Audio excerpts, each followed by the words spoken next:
Le mélange le plus classique, le plus connu, qui ne mélange en fait absolument rien. Je parle évidemment du mélange français. Un super mélange, non, il mélange très bien effectivement. Que vous devez en tant que magicien de maîtriser absolument. Voilà, il est très facile, il est vraiment pas dur à apprendre. Donc c'est ce qu'on va voir tout de suite. Ok, donc pour faire un mélange français, il va tout simplement falloir tenir le paquet de cette manière, le pouce sur une tranche et tous les autres sur la tranche opposée. Ok, et vous allez en fait venir battre les cartes comme ceci. Ok, donc pour faire un mélange français, il va tout simplement falloir tenir le paquet de cette manière, le pouce sur une tranche et tous les autres sur la tranche opposée. Ok, et vous allez en fait venir battre les cartes comme ceci avec cette main, et l'autre main va avoir un rôle primordial tout simplement parce qu'en fait elle va venir peler les cartes. Donc là, vous allez juste vous mettre comme ceci de manière à réceptionner. Vous allez rentrer dans le trou en fait, voilà.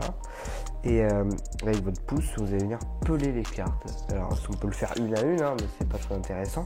Non, nous on va aller un peu plus haut avec le pouce. On va venir simplement peler sur le dessus pour prendre plus de cartes. Vous voyez, on va se positionner ici et non sur la tranche là. Enfin sur la tranche du coup et pas sur la face de la carte.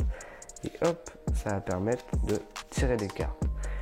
Alors aussi, ce qu'on peut faire, c'est jeter un peu les cartes. C'est souvent ce qui se passe, c'est un mélange des deux. On en vient à jeter les cartes comme ça, tout simplement. Mais le mieux, c'est d'allier un peu les deux. Et du coup, de faire comme ça, hop, simplement pour garder un contrôle sur le jeu de cartes. Donc, on tient le jeu de la sorte. Alors moi, je laisse parfois l'index dépasser, mais vous allez voir tout seul, en fonction de ce que vous faites, c'est des tics peut-être qui viennent par la suite. Donc on est comme ça, on lâche les cartes, on pèle ou on lâche, voilà, au choix.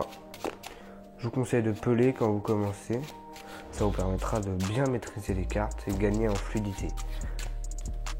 Un très beau mélange, très simple, qui fait honneur à la France. J'espère que ce tutoriel vous aura plu, n'hésitez pas à vous abonner, à liker et je vous dis à la prochaine pour un futur tuto. C'était Nap the Peak. Peace.